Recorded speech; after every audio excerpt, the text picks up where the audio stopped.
Industrial ট্যুরে কোথায় গিয়েছিলাম, কি করলাম, কি খেলাম, কোথায় ঘুরলাম সব কিছু নিয়ে থাকছে আজকের এই ভিডিওতে। আসসালামু আলাইকুম everyone, it's me Nadia, welcome to my another video. Industrial ট্যুরের জন্য আমাদেরকে কলেজ থেকে নিয়ে গিয়েছিল কক্সবাজারে। আর এই ট্রিপটা মূলত প্ল্যান করা হয় গোটা একদিনের জন্য। এই ট্রিপের যাত্রা শুরু হচ্ছে গিয়ে ঠিক রাত 1টার দিকে। অলরেডি আমরা মেয়েরা সবাই মিলে বাসে যে যার সিটে বসে গিয়েছি। আর আমরা সবাই অনেক অনেক বেশি এক্সাইটেড ছিলাম এই ট্রিপটার জন্য, কারণ আমরা কখনো এভাবে আলাদা ক্লাসমেটদের সাথে বা ফ্রেন্ড সার্কেলদের সাথে এভাবে আলাদা রাত্রের বেলা ট্রাভেল করার যে মজাটা এটা কখনো হয়নি। সো অনেক অনেক বেশি এক্সাইটেড ছিলাম সবাই, পুরো রাত আমরা ঘুমাইনি। আর অবশ্যই কিন্তু মেয়েদের সেফটি প্রথমেই। তো আমাদের সেফটির জন্য আমাদের বাসের মধ্যে স্যাররা ছিল, আমাদের সিআই স্যার ছিল, আমাদের ডিপার্টমেন্টের অন্যান্য স্যাররাও ছিল। ইভেন অন্যান্য বাসের মধ্যেও কিন্তু স্যাররা ছিলেন, তারা আবার ছেলেদেরকে ছেড়ে দেয়নি, তাদের বাসের মধ্যেও ছিল স্যাররা। আমরা কিন্তু টোটাল 3টা বাস নিয়ে যাত্রা শুরু করি। অ্যান্ড আমরা কিন্তু চিটাগাংয়ে লাইন দিয়েই কিন্তু কক্সবাজার যাই। অ্যান্ড পুরো রাস্তা আমরা শুধু এমন দৃশ্য দেখছিলাম, তারপরে বিভিন্ন স্ন্যাক্স খাচ্ছিলাম, চিপস খাচ্ছিলাম। গল্পগুজব করতে করতেই ভোরের আলো ফুটে যায়। এখানে আমরা ব্রেক নেওয়ার জন্য দাঁড়াই, কারণ অলরেডি ফজরের আজান দিয়ে দিয়েছিল অ্যান্ড সবাই নামাজ পড়ার জন্য নামছিল। সত্যি কথা বলতে এই রেস্টুরেন্টটা এত বেশি সুন্দর, এটার ভিতরের ভিউটা অসাম একটা ভিউ। অনেক বড় একটা রেস্টুরেন্ট, অনেক বড় এলাকা জুড়ে এটা করা হয়েছে। যদিও টায়ার্ড থাকার কারণে ভিতরের ভিউটা নিতে পারি নাই, বাট ইটস রিয়েলি অসাম, অনেক সুন্দর। আমি যদি নেক্সট টাইম কক্সবাজার যাই অবশ্যই আমি এই রেস্টুরেন্টেতে দাঁড়াবো অ্যান্ড ওদের ফুড ট্রাই করব। অ্যান্ড আমাদের ব্রেক নেওয়া শেষ হলে আমরা আবার গাড়িতে উঠে আবার রওনা দিই। অ্যান্ড এত সুন্দর ছিল, সকাল সকালবেলা অনেক সুন্দর লাগতেছিল, অনেক পাহাড়, অনেক কিছু ছিল দেখার মতো। So enjoy this.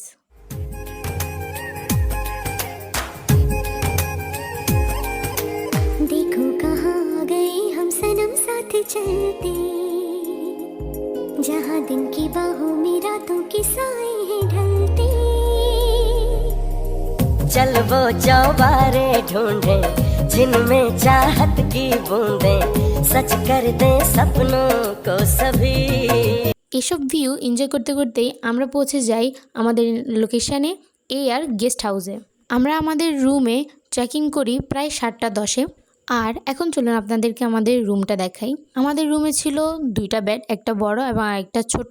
আরও ছিল একটা করিডোর এবং একটা বেডরুম, একটা মিররও ছিল। মিররের পাশেই কিন্তু আবার একটা আলমারি দেওয়া ছিল কাঠের। যদিও আমার রুমের এনভায়রনমেন্ট অত বেশি ভালো লাগেনি, আশপাশটা তেমন একটা সুন্দর ছিল না, অবশ্যই কারণ এটার দামও খুব কম ছিল। যেহেতু আমরা সিজনালি গিয়েছিলাম তাই জন্য এটার প্রাইস ছিল 1400 টাকা পার ডে।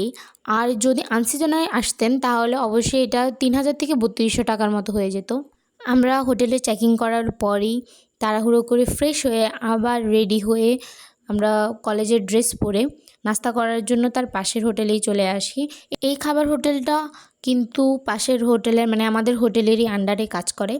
সকালের নাস্তার প্যাকেজে ছিল হচ্ছে গিয়ে পরোটা, ডাল, সবজি, ডিম আর চা, যেটা মাস্ট সকালে হ্যাংওভার দূর করার জন্য অবশ্যই দরকার। কিন্তু ওনাদের চাতে এত বেশি চিনি দেওয়া হয়েছে বলার বাইরে, যে কারোর মনে হয় 2 দিন থাকলেও ডায়াবেটিক্স হয়ে যাবে এমন অবস্থা। আবার ওনাদের পরোটাটাও অনেক মজা, আর ডাল আর সবজি অ্যাজ ইউজুয়াল যেমনটা হওয়া দরকার। নাস্তা শেষ করে আমরা আমাদের নেক্সট লোকেশানের জন্য বাসের কাছে চলে আসি, যেহেতু আমাদের বাসগুলো অলরেডি রিজার্ভ করা 2 দিনের জন্য। আর আমাদের নেক্সট লোকেশান ছিল বাংলাদেশ সাবমেরিন কেবল পিএলসি, যেটার জন্য আসলে আমরা এত দূর পর্যন্ত এসেছি অবশেষে।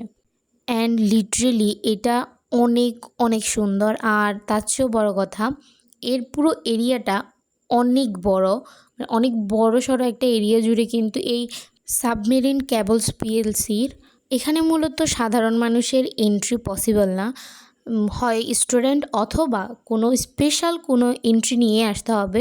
এবং এখানে কিন্তু এন্ট্রি নেওয়াটাও এতটা সহজ না। প্রথমেই আমরা ভিতরে এসে একটুখানি হালকা পাতলা ঘোরাঘুরি করলাম, সব কিছু ঘুরে ঘুরে দেখতে পারি নাই প্রথম দিকে। দেন আমরা চলে যাই আমাদের মিটিং প্লেসে, মানে যেখানে আসলে আমাদের মূলত একটা ক্লাস করানো হবে। এরপর প্র্যাকটিক্যালি কিছু জিনিস দেখানো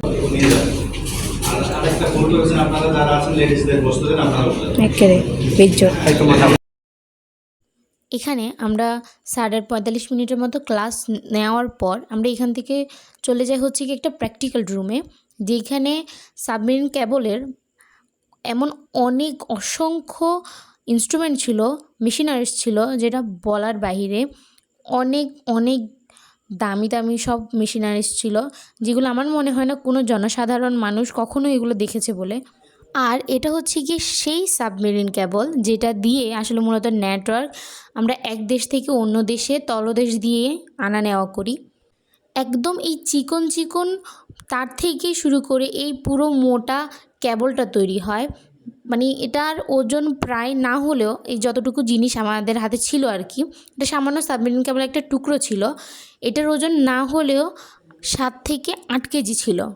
এখন চলুন আপনাদেরকে একটু এই ইন্ডাস্ট্রির আশপাশটা ঘুরিয়ে দেখাই, এই পুরো এরিয়াটা। एक लम्हे में कितनी यादें बन जाती हैं, मैं इतना हंसती हूँ आंखें भर आती हैं, मैनू इश्क तेरा ले। দেন আমরা এখান থেকে বের হয়ে যাই আমাদের next location Cox's Bazar polytechnical institute. কেননা আমরা দেখা করতে যাচ্ছিলাম আমাদের কলেজেরই প্রাক্তন প্রিন্সিপাল স্যার প্রদীপ্ত খিসা স্যারের সাথে দেখা করার জন্য আমরা চলে যাই হচ্ছে গিয়ে কক্সবাজার পলিটেকনিক্যাল ইনস্টিটিউট। আমরা যখন গাড়িতে ছিলাম যাওয়ার সময় মেঘের অবস্থা খুবই ভয়ঙ্কর ছিল, মানে আকাশটা দেখতে যেমন সুন্দরও লাগতেছিল কিন্তু খুবই ভয় লাগতেছিল, এত অন্ধকার হয়ে গেছিলো যে কী না কী হয়, কী পরিমাণ ঝড় তুফান হয়। বাট এসব ভাবতে ভাবতে আমরা চলে যাই হচ্ছে গিয়ে পলিটেকনিক্যালে। অ্যান্ড পলিটেকনিক্যালটা আসলে অনেক সুন্দর ছিল, কিন্তু আমার কাছে এটা কোনো দিক থেকে একটু কলেজ কলেজ টাইপের মনে হয় নাই, মানে এটা স্কুল স্কুল টাইপের মনে হয়েছে। বাট এটার এনভায়রনমেন্টটা কিন্তু অনেক সুন্দর ছিল, অনেক সুন্দরভাবে গোছানো ছিল এবং পরিষ্কার ছিল, যেটা আমার কাছে অনেক ভালো লাগছে। এরপর আমরা তাড়াতাড়ি করে গাড়িতে বসে যাই এবং আমরা আমাদের হোটেলে আবার চলে আসি। ফ্রেশ হয়ে খাবার খেতে যাই, প্রায় তখন 2টা বাজতেছিল মেবি। তো দুপুরের খাবারের মধ্যে ছিল হচ্ছে গিয়ে ভাত, রোস্ট, 4 রকমের ভর্তা, 2 রকম ভাজি, ডাল, সালাদ, আরেকটা হচ্ছে গিয়ে চাটনি ছিল, চাটনি না আসলে বড়ের আচার ছিল। দুপুরের খাবারের মধ্যে ভর্তা আর ডাল ছাড়া তেমন আর কোনো কিছুই আমাদের মেয়েদের মধ্যে কারোরই ভাল লাগে নাই। রোস্টের মধ্যে কেমন একটু হলুদের গুঁড়ার গন্ধ ছিল, মানে খাবারটা অতটা আমাদের জন্য ভালো ছিল না আর কি, আমাদের মেয়েদের জন্য। স্যারদের কাছে নাকি খুব বেশি ভালো লাগছে, আই ডোন্ট নো কীভাবে লাগছে, বাট যাই হোক। এরপর আমরা রুমে গিয়ে ফ্রেশ হয়ে একটু রেস্ট করে 5-6 মিনিটের মতো বের হয়ে যাই আমাদের আসল লোকেশানে, আসল ডেস্টিনেশনে, যেটা ছিল সুগন্ধা বিচ। আসলে আমরা মূলত কক্সবাজার সুগন্ধাতেই স্টে করি। আমরা যে হোটেলটার মধ্যে ছিলাম সেখান থেকে 4 থেকে 5 মিনিটের রাস্তা, অনায়াসে হেঁটে কথা বলতে বলতে আপনারা পৌঁছায় যাবেন এই সি বিচে। বিচে ঢুকতে না ঢুকতেই এমন অনেক দোকান পাবেন সাইডে, তারপর হচ্ছে কি বিচের আশেপাশে সব জায়গায় এমন অনেক অনেক বেশি দোকান আছে। আর আমরা ওই দোকানপাট সবগুলোকে রেখে এসেই সাথে সাথে পানিতে গিয়ে দুষ্টামি ফাজলামি শুরু করে দিই, ছবি তোলা শুরু করে দিই। আপনারা ভিউ এনজয় করতে করতে আমি কিছু কথা বলতে চাই, কিছু মানুষকে থ্যাঙ্কস বলতে চাই। প্রথমত হচ্ছে গিয়ে আমাদের ডিপার্টমেন্টের স্যারদের, আমাদের CI sir, Shah Alam sir, Azad Ali sir, ডিপার্টমেন্টের আরও অনেক স্যাররা ছিলেন, তাদেরকে অসংখ্য ধন্যবাদ এতটা কেয়ারফুলি আমাদেরকে টেক কেয়ার করার জন্য, এতটা কেয়ার করার জন্য, এত বেশি প্রোটেক্ট করার জন্য। সব কিছুতে স্যার আমাদের সবসময় আশেপাশে ছিল, ওটা হোক নাস্তার জন্য ডাকা, হোক সি বিচে আসার জন্য, সব কিছুতে স্যার সবসময় আমাদের পাশে ছিলেন। আর যাদের কথা না বললেই নয়, তার হচ্ছে কি আমাদের 2টা শিফটেরই প্রথম এবং সেকেন্ড শিফট ইলেকট্রিক্যাল ডিপার্টমেন্টের সিআরদের কথা, তাদেরও কম খাটুনি যায় নাই এই পুরো ট্যুরটাকে বাস্তবায়ন করতে, ওদেরও অনেক বেশি খাটুনি গেছে এবং অবশ্যই তারাও অনেক বেশি আমাদের প্রতি কেয়ারফুলি ছিল। আমি আমাদের মেয়েদের পক্ষ থেকে অবশ্যই প্রত্যেকটা মানুষকে থ্যাঙ্কস বলতে চাই যারা আমাদের এতটা খেয়াল রাখছে। Thanks to all. অনেক বেশি বকবক করা হয়ে গেছে, come to the point. As usual যেমন সবাই কক্সবাজারে গেলে একটু লেখালেখি করে, আমিও করলাম। তারপর শুধু আমি না, আমার ফ্রেন্ড সার্কেল মানে আমরা মেয়েরা প্রত্যেকেই অনেক কিছু লেখালেখি করছে, ছবি তুলছে, অনেক কিছু হয়েছে। আর সত্যি এই ট্যুরটা না অনেক বেশি স্মরণীয়। লেখালেখি আর দৌড়ঝাঁপ শেষ করে আমরা চলে যাই হচ্ছে কি একটু কেনাকাটা করার জন্য। কক্সবাজার আসছি আর আচার কিনবো না, তা কি হয়? অবশ্যই আচার কিনতে হবে। এখানে না আমার শুধু 2 ধরনের দোকানই বেশি পছন্দ হয়েছে। ওইটা হচ্ছে গিয়ে এক খাবারের দোকান, মানে আচার, চকলেটস অনেক কিছু বিক্রি করছিল। আরেকটা ছিল হচ্ছে গিয়ে শামুকের দোকান।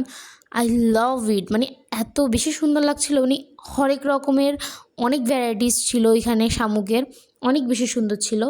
আর এখানে ড্রেসের এত বেশি প্রাইস ছিল ভাই। আর এখানে যেমন বললাম যে জুয়েলারিও ছিল, বিভিন্ন রকমের ছিল। এই পিয়ালের যে ব্রেসলেটগুলো ছিল এগুলো অনেক বেশি সুন্দর লাগতেছিল, অনেক বেশি কিউট ছিল এগুলো। এখানে কিন্তু আবার অনেক সুন্দর ব্যাঙ্গেলস ছিল, মানে অনেক সুন্দর, যেগুলো অনলাইনে অনেক চড়া দামে বিক্রি করা হয়। এখানে কিছু শামুক বা কড়া যেটাই বলেন, এগুলো দেখে না আমার লিটারেলি বাংলা সিনেমার নাগনাগিনের কথা মনে পড়ে যায়, যে ওই ছবিগুলোর মধ্যে যে কড়া বা যেটাই হোক এটাকে কিছু একটা বলে, ওগুলো ইউজ করা হতো।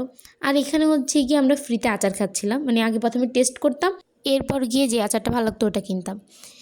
দেন আমরা ওইখান থেকে চলে আসি, এসে এখানে এটা হচ্ছে গিয়ে সন্ধ্যার টাইমের টি পার্টি বলা যায়, চা খাচ্ছিলাম আমরা।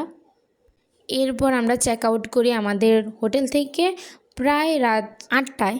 এরপর আমরা শুনি হচ্ছে কি আমাদের বাস নাকি আরও 2 ঘন্টা লেট করবে। তাই জন্য আমরা ফ্রেন্ডরা সবাই মিলে একটু এদিক সেদিক ঘোরাফেরা করতেছিলাম রাস্তায়। এরপর ওইখান থেকে আমার ফ্রেন্ডরা কিছু কেনাকাটা করে।